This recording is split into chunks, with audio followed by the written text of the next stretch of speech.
sit there and look pretty.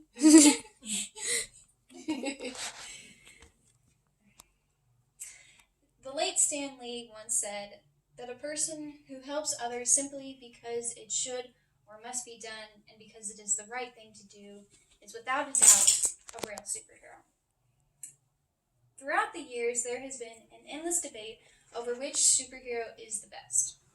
2016 helped give us some of these answers when the movies Batman vs. Superman, produced by DC Entertainment, and Captain America the Civil War, made by Marvel Studios, was released. These movies make you do two different things.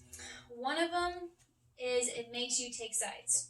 Batman or Superman, Iron Man or Captain America. One of the other things it does is helps you show who around you is really your arch nemesis in disguise. Because honestly, I was on Iron Man's side. But the real question is, Marvel or DC? To help you, I'll go over three main points. Powers and abilities, character development, and the villains to decide which franchise is more worth your attention. When talking about any kind of fight, it's always good to start with their physical abilities, and superheroes are no different. We'll be looking at Batman from DC and Iron Man from Marvel. These two characters are very similar to each other. They're both very rich, run their own companies, rather full of themselves. They lost their parents, and neither one of them have any actual superpowers. However, if you were to pit these two against each other in hand-to-hand combat, Batman would easily win. This is because he's had years of extensive martial arts training, while if you were to take Iron Man's suit away, he would be more of just like a regular guy. Smart, but not exactly very strong. Thus giving DC the first point in our comparison. Okay, but what about off the battlefields? Only half of the movie is about fighting people.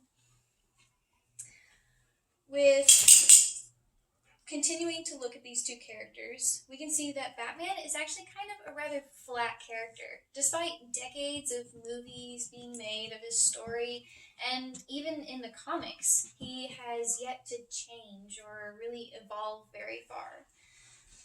But when looking at Iron Man, we can see that he has greatly changed throughout the years. At first, he was very much like Batman, egotistical, didn't work well with other people, but he has since learned to change. He's even become a mentor to Spider-Man. He raised a family, all before sacrificing himself to save the world and even his little daughter. So with this, I'd say that Marvel has the edge when discussing character development. But what good is a hero without someone to fight against? What makes a villain worthy? A villain has to be just as intelligent or even more so than their hero counterparts. I mean, they have to get away somehow, right? They also have to have a very strong personality as well as strong leadership abilities because, well, every villain has a henchman. Not only this, but they also have to be able to get into the hero's head in hopes of changing their morality or turning them to the dark side. Two very good examples of this are Loki from the Marvel Universe and the Joker from DC. Loki controlled a lot of people with mind control at one point, and even simultaneously tried to persuade the heroes to let him rule the earth. It didn't work, of course, he failed, but the effort was made, and that's what counts. However, the Joker is a rather mentally unstable character, but he is still extremely intelligent. I mean, just think of all the times he's been able to get away from Batman. It's kind of funny. He's also very good at leading his henchmen and even decisively led a large group of villains to take out the heroes at one point. So, comparing the two, we can see that both universes actually do rather well when creating their villains and are equally matched in this area. Now we'll be able to review how both universes did.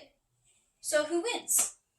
In DC, overtook in the powers and abilities area.